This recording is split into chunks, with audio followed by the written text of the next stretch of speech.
Hello, welcome to the Sovereign Helper podcast, where heart-led souls step into their next chapter of service through alignment, through sovereignty, and through honoring yourself as the vessel through which your gifts and purpose flow.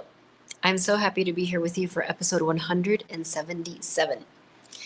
When following your soul makes other people uncomfortable. That is what we're going to talk about today. And this is really important because often I've talked about this. Many people talk about how when you are following your soul's guidance, your soul is often guiding you to step outside of your comfort zone, right? To step outside of the familiar, to do different things. And particular for helpers, what could this look like? So it might look like changing your time schedule.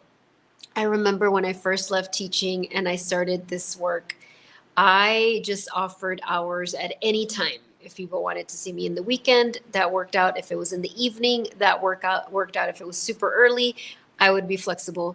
And up to a point, that was just part of my growth. I was growing my business, I was learning my craft. And so it made sense to do that. And then it didn't anymore. And so there was a point where my soul guided me to be very clear on what are the hours that worked for me. So there's a possibility like that. Maybe it's you're being guided to change clientele. Maybe you've served a certain community, but now you're guided to step into serving different types of clients. Maybe you are part of all these professional committees or one professional committee that you've been a part of for like years, but you've outgrown it. You're feeling a little like you're spinning your wheels there, maybe even a little bored. And so you're guided to leave that committee, to unvolunteer from certain things. So your soul's always guiding you to step outside of your comfort zone. I want to be clear, it's not a constant of that. There will also be guidance to, you will also feel joy and blessing and all of those things. Excuse me, I'm not sure what just happened to my throat. But one thing that we don't often think about is that as you do this, as you commit to following your soul's guidance, both in the little things and the big things, it will make other people uncomfortable. Whether it's family members, whether it's clientele, students, customers, there will be pushback. And the first thing I want to say is this is normal. This is a normal part of the process.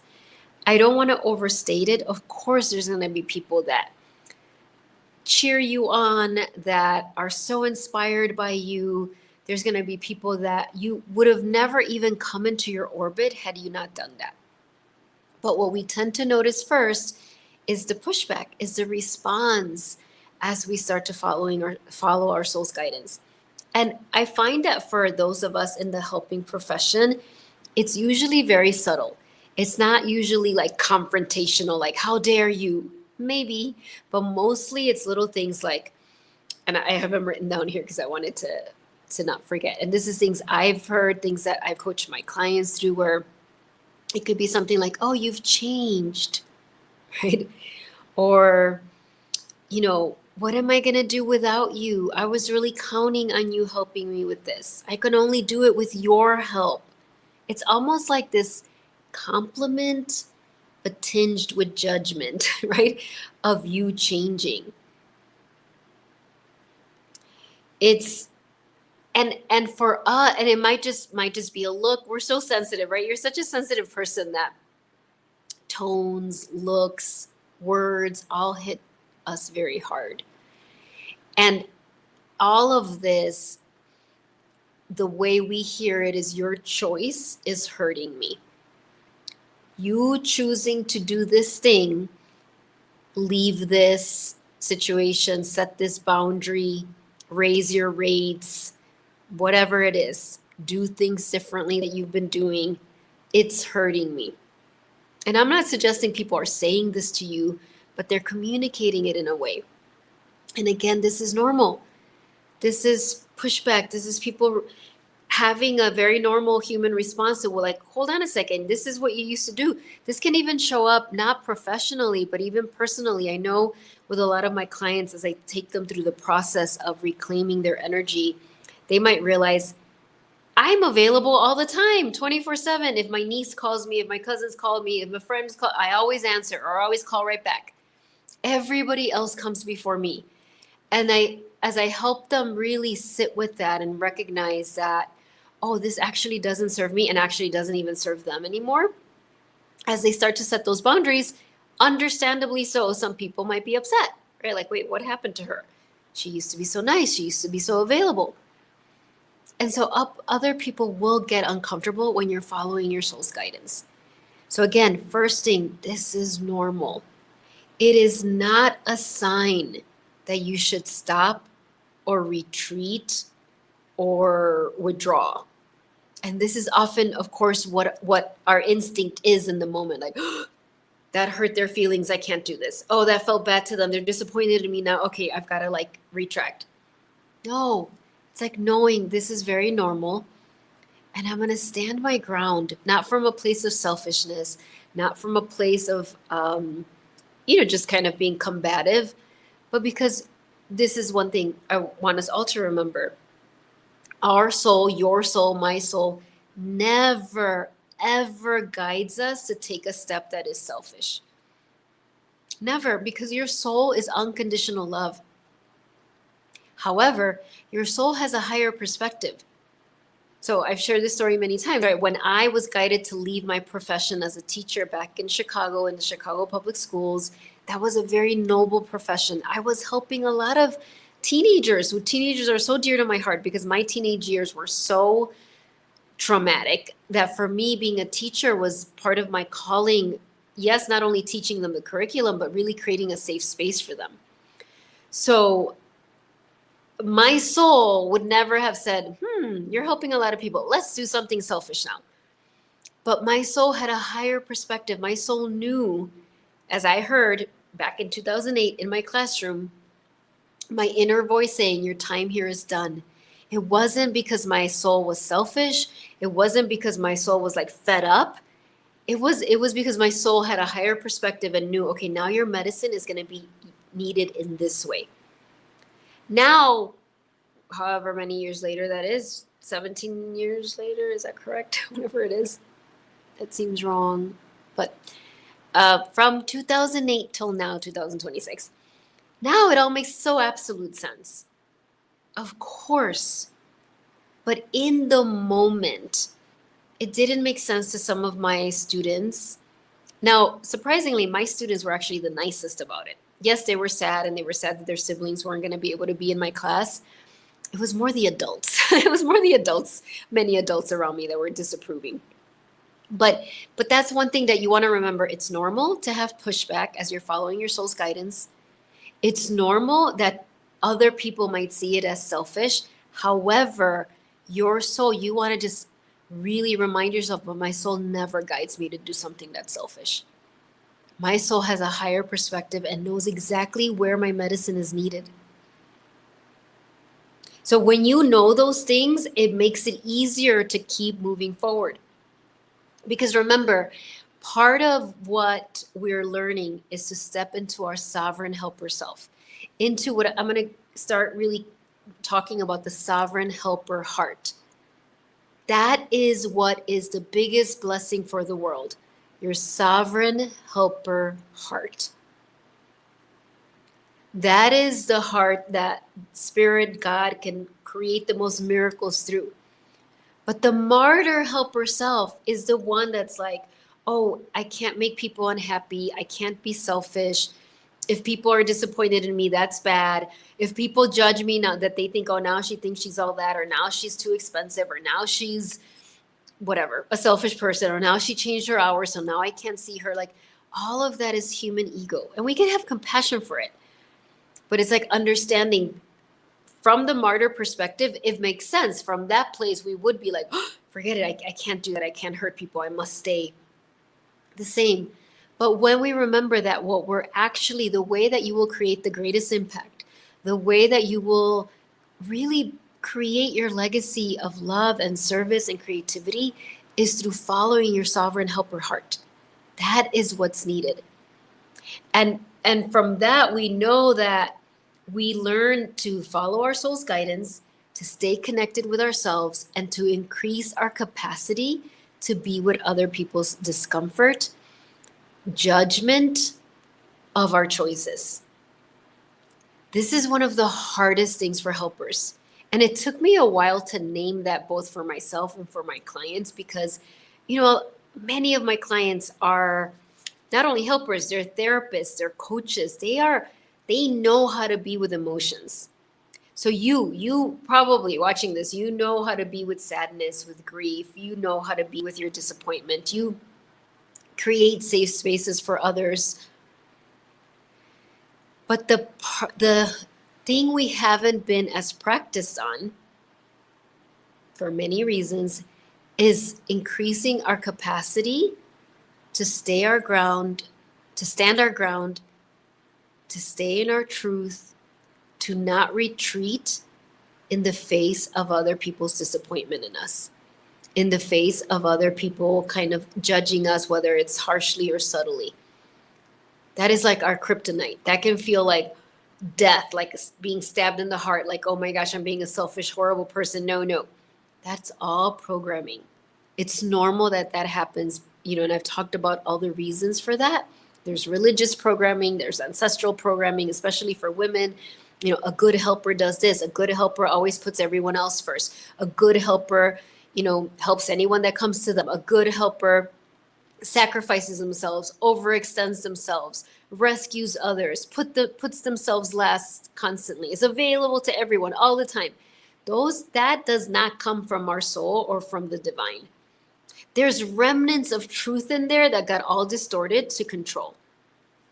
And so it's understandable that it brings up so much fear for us, but now I want to really normalize, like, of course, we want to expect that pushback will happen. Not from a negative place, just knowing like, yeah, of course it's going to happen. And what's interesting is the more you understand this, the less it happens. Like, I find it happens the more intensely when we are not aware of these things. And the reason that is because there's a couple. One is there's a part of us that's like, oh my gosh, I am being selfish. Oh my gosh, I feel so bad. Oh my gosh, is this selfish? Like, am I making a mistake? And so we're in that vibration and we attract the judgers, right? And the other reason is that our soul is just trying to bring this up for us to heal. Right? Our soul is not bringing this up for us to be punished or to be uncomfortable, but this happens when we're going to the next level. We will experience lessons. Like, there's like a big magnifying glass, like illuminating. Where are we still beholden to others? Where are we still trying to people please? Where are we still in codependency? Where are we still looking for validation from other humans? Where are we still more worried about their opinions than about our soul's guidance? And again, this is not a judgment. All of us, we have an ego structure so that we all experience that. But when you are wanting to be led by your soul to the greatest impact you can create, then we are committed to not letting ourselves be conditioned, letting ourselves be manipulated, guided, and controlled by that. To be sovereign helpers. And, I reflect about this a lot when you think about divine beings that had a human life, like Jesus or Mother Mary or the Buddha or Kuan Yin. The reason they were able to be such channels of grace, such vessels of grace, of miracles, of sacred teachings, it was because they were sovereign. They were not following the conditioning of the world. Oh, well, if I say this way, they're going to get mad. If I say this way, they're going to get hurt. Right? That's all ego structure. They committed with their daily practice, with their daily meditations, prayers, with everything that they practice to follow their soul's guidance, even when people around them judged it or misunderstood. And again, there were also people around them that were like, thank you for showing up in my life. You are what I've been looking for all my life, because you remind me of who I really am. And so again, I don't want you to take away from this like, okay, I'm going to follow my soul's guidance and everybody's going to hate me. Absolutely not. But this is to normalize it, because what I see, especially as I do my sovereignty consults, so many just amazing women. They're so gifted, they're so caring, they're so loving. And somewhere along the way, when they try to up level, whatever that means for them, maybe they were starting to do more posts on social media with their teachings. Maybe they were trying to set some boundaries so they could have more creative time for themselves. Maybe they attempted to raise their rates.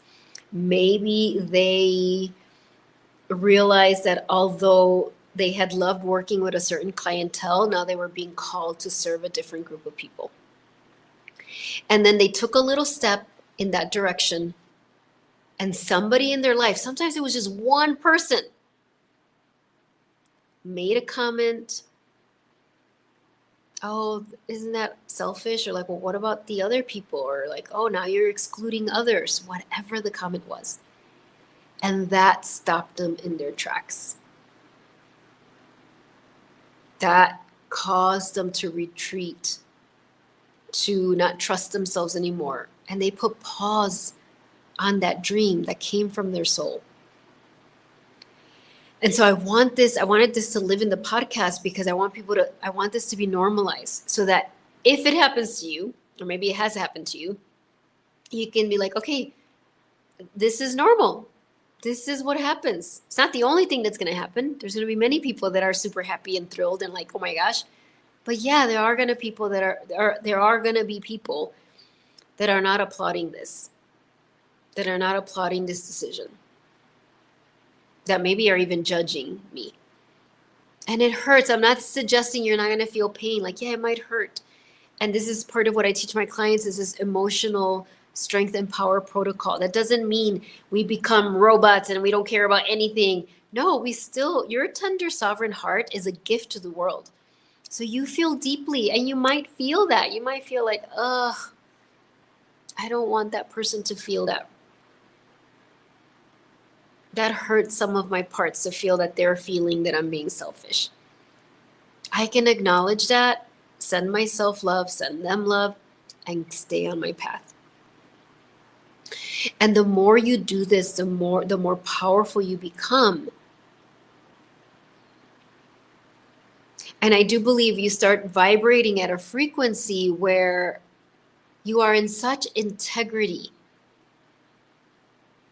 Right? It's so clear, even if people, not that we're doing it for other people, but it's so clear that you are being led. You're being led by a higher calling.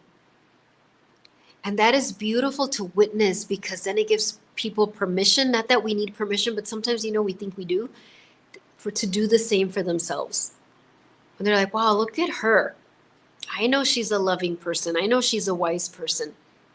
And look at the choices she's doing. I've been afraid to make a choice like that, because I thought maybe I was being selfish, but I know she's not selfish. And look at her doing that. And not, oh my gosh, and look at now how her life is. Look at all the impact she's having on the world. And so the takeaways here is that it is normal that people will be uncomfortable with often some people will be uncomfortable with the choices that you make that are following your soul's guidance. And often it is the closest people to you. It's the weirdest thing. Also, that your soul never guides you to do something selfish. You want to live these truths, right? You want to keep reminding yourself of that. And remembering that as we become free from wanting to please others, we become more powerful channels for love and blessings and gifts, right? That's what I said at the beginning when I introduced this podcast, is like honoring yourself as the vessel through which your gifts and purpose flow. Honoring yourself as the vessel means you're not giving that to other. You're not saying like, okay, you tell me how I should serve. You tell me what you think is right. That's the opposite of honoring the vessel. And so what do you do? A practical tool. When you experience pushback, and it could be this most subtle thing, notice what's happening in your body. Because I do want to say this. I hadn't had it in my notes, but we also want to understand that, especially as women, there is a history of women helpers, healers, spiritual teachers being persecuted, killed, tortured, losing their family, imprisoned, called crazy, called evil. So we have that genetic memory inside of us. So even if someone makes like a little subtle comment and you're like, why did that feel so awful? I literally feel like I'm in danger, even though this person just said this little thing.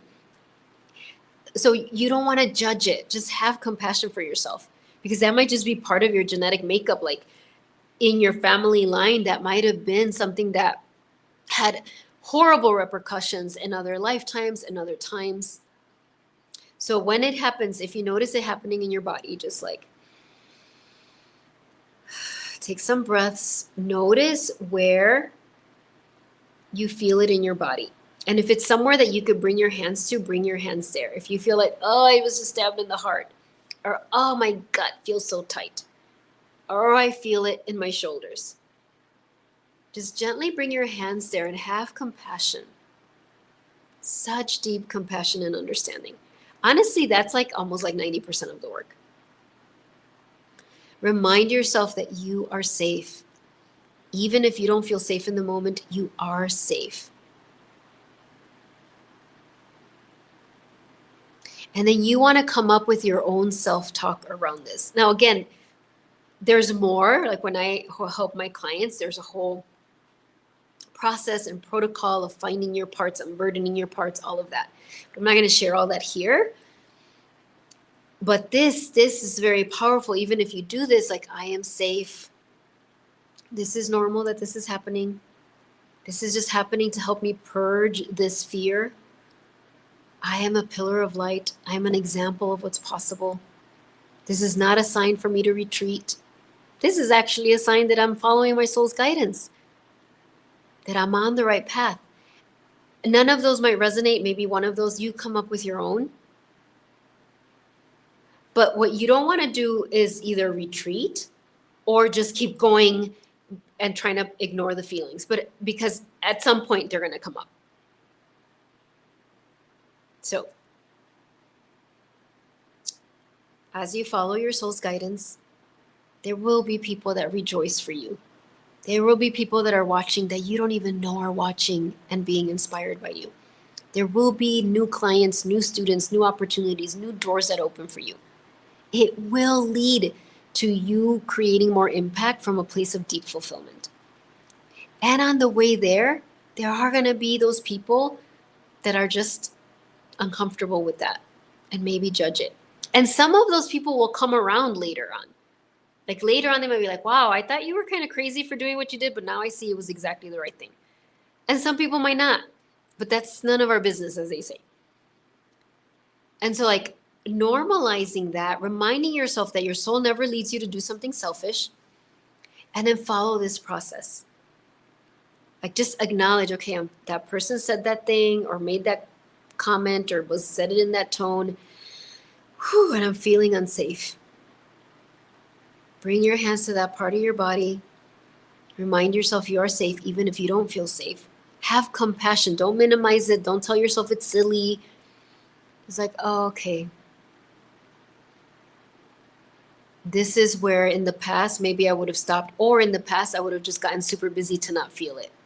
And at some point crashed. But now I know better. I'm expanding my capacity to be with this. And of course, if you connect with divine beings, your guardian angels, ascended masters, Mother Mary, call on them to help you.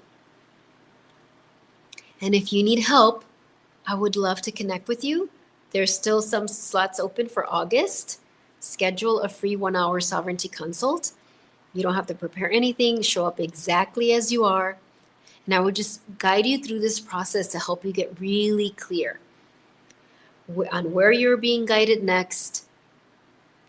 What are actually the obstacles? Maybe this is one of the obstacles of just like, I feel paralyzed by thinking what are other people going to think.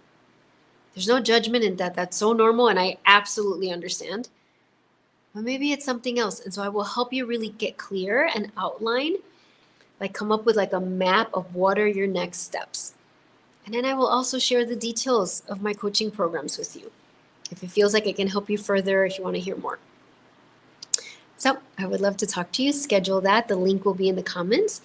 And I just want to show you the 2 cards I pulled from the Guardian Angels.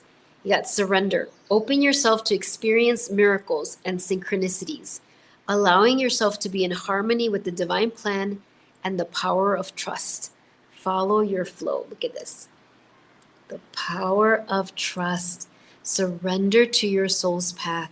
It takes so much courage, and I understand it's hard when other people don't see that because we feel so tender. That's part of us increasing our capacity and our trust in ourselves. And then I ask, okay, what's going to awaken as you increase your capacity to be with other people's disappointments in you or your choices? Divine feminine, magnetic, receptive power. Look at this. How beautiful and gorgeous is that? It's like you moving through the world, sharing your gifts, creating more impact. Because you courageously chose to follow your soul's guidance. And this is a day-to-day practice. All right, I am sending you so much love. I will see you next week, and I will be announcing some exciting masterclasses and things that are coming up. All right, bye everyone.